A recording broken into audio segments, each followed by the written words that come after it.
नमस्कार, मी पंजाब टक हवामान अभ्यासक मुक्काम पोस्ट गुगळी धामणगाव तालुका शिलो जिल्हा परभणी।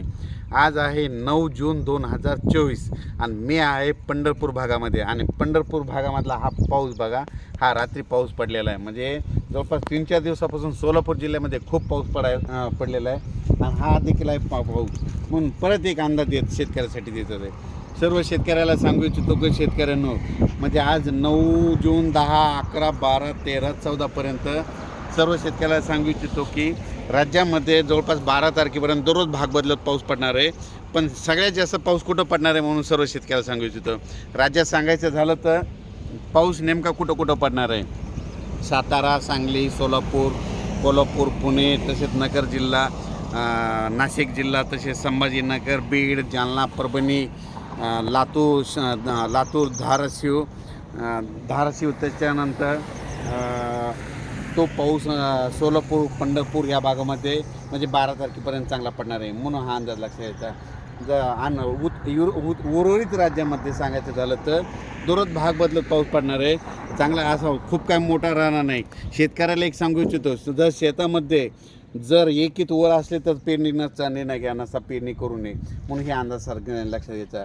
एकंदरीत परिस्थिती बघितली तर राज्यामध्ये 12 तारखेपर्यंत दक्षिण म्हणजे पश्चिम महाराष्ट्र, कोकणपट्टी आणि महाराष्ट्राचा दक्षिणेचा भाग या भागामध्ये सर्व पाऊस चांगला राहणार आहे म्हणून हा अंदाज लक्षात घ्यायचा।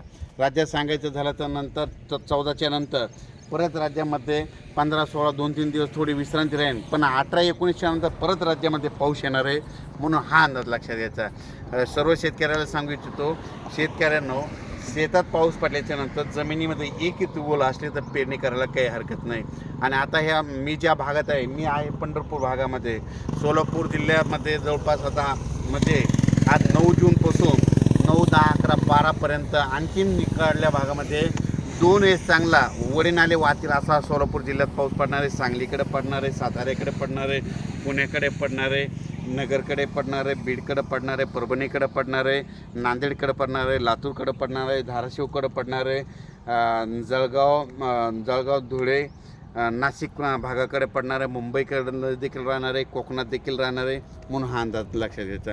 पण राज्यात हा पाऊस पडायला सगळीकडे सर्वदूरचा नाही, भाग बदलत पडायला आहे। म्हणजे 2 दिवस या भागात पडतो की 2 दिवस दुसऱ्या भागात पडायला आहे म्हणून सर्व शेतकऱ्यांनी हा अंदाज लक्षात घ्या आणि जमिनीमध्ये ओल पाहूनच शेतकऱ्यांनी पेरणीचा निर्णय घ्यावा। अचानक वातावरणात बदल झाला तर परत एक लगेच मेसेज दिला जाईल। धन्यवाद।